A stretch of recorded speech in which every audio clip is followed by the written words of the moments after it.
مدہو ونصلی ونسلم علی رسول الکریم۔ سامعین کرام، سوال یہ ہے کہ امت کیوں زوال پذیر ہوتی جا رہی ہے؟ امت کیوں زوال کی طرف بڑھ رہی ہے؟ تو جواب صرف اور صرف یہ ہے کہ امت تب اس طرف آ گئی کہ امت قرآن سے دور ہو گئی ہے۔ یہ قرآن اس لیے ہے کہ اس کو پڑھا جائے، اس کے مطابق عقیدہ بنایا جائے، اس کے مطابق نظریہ بنایا جائے، اس کے مطابق اعمال کیے جائیں۔ گویا سنت بھی ہے، حدیث بھی ہے، تو قرآن و سنت ہی مراد ہے۔ جب ہم قرآن و سنت کو چھوڑیں گے تو یقیناً ہم ذلت کی طرف جائیں گے اور پستی کی طرف جائیں گے۔ کامیابی کے لیے واحد جو اصول رب نے بھیجا ہے آپ کی طرف، وہ امام الانبیاء صلی اللہ علیہ وسلم پر اتارا، اور یہ قرآن پاک اتارا ہے۔ یہ قرآن پاک ہمارے مردہ دلوں کو زندہ کرنے والی کتاب ہے، ہمارے مردہ نظریات اور عقائد کو زندہ کرنے والی کتاب ہے، لیکن ہم نے ہر معاملے کو عجیب نظر سے لیا ہے۔ قرآن جو مردوں کو، گویا مردہ دلوں کو، کفر کو، اہل بدعت کے دلوں کو، اہل شرک کے دلوں کو زندہ کر کے اسلام کا بیج ڈالنے والی کتاب ہے، بنیادی کتاب ہے۔ اس کتاب کو بھی ہم نے لوگوں کو مارنے کے لیے رکھ دیا ہے۔ کوئی اگر فوت نہیں ہوتا ہے تو ہم کہتے ہیں جلدی کرو جی، اس کے سرہانے قرآن پڑھو، مر جائے جلدی۔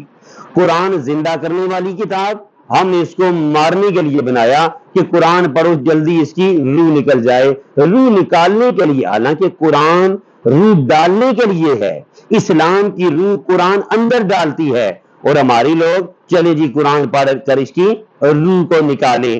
یہ ہماری سوچ ہے، یہ بڑی ذلت والی سوچ ہے۔ یہ قرآن پاک ہم نے نہ اس سے نظریہ بنایا، نہ اس سے عقیدہ بنایا، نہ اس کو زندگیوں میں لائے، نہ اس کو ہم پڑھ سکے۔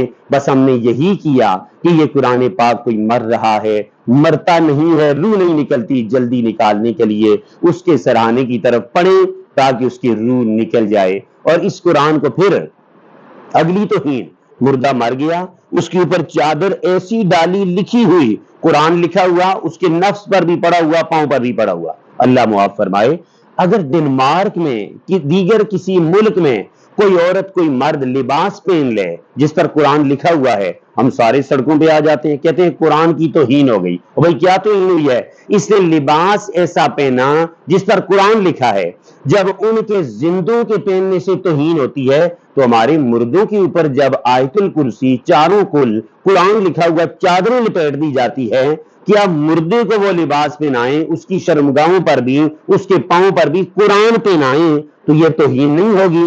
یہ بھی قرآن کی توہین ہے۔ تب ہم ذلیل ہو رہے ہیں کہ قرآن کی توہین کرتے ہیں، اس کو سمجھے نہیں۔ پھر کوئی مر جاتا ہے تو بعض جگہوں پر دیکھا گیا قرآن اس کے ساتھ لے کر قبرستان جاتے ہیں، پھر قبرستان سے ظالم کئی قرآن کو گھر تو لاتا کوئی بھی نہیں ہے، کوئی بھی نہیں لاتا، لیکن کئی اس میں سے قرآن کو وہاں کے امام صاحب کو دے دیتے ہیں، یہ میت کے ساتھ آیا جی آپ لے جاؤ، اور کئی ظالم ادھر ہی قبر میں تاخچہ بنا کر قرآن کو بھی دفن کر دیتے ہیں۔ تو جو قوم قرآن کو دفن کرے گی وہ ذلیل ہوگی، کامیاب نہیں ہو سکتی ہے۔ تو یہ سب سے بڑا سبب ہے ذلت کا، ہماری تباہی کا اور بربادی کا۔ اس لیے لازم ہے کہ ہم قرآن کو اپنی زندگیوں میں لائیں، رب تعالی ہمیں ہر قسم کی بربادی اور ذلت سے محفوظ فرمائے۔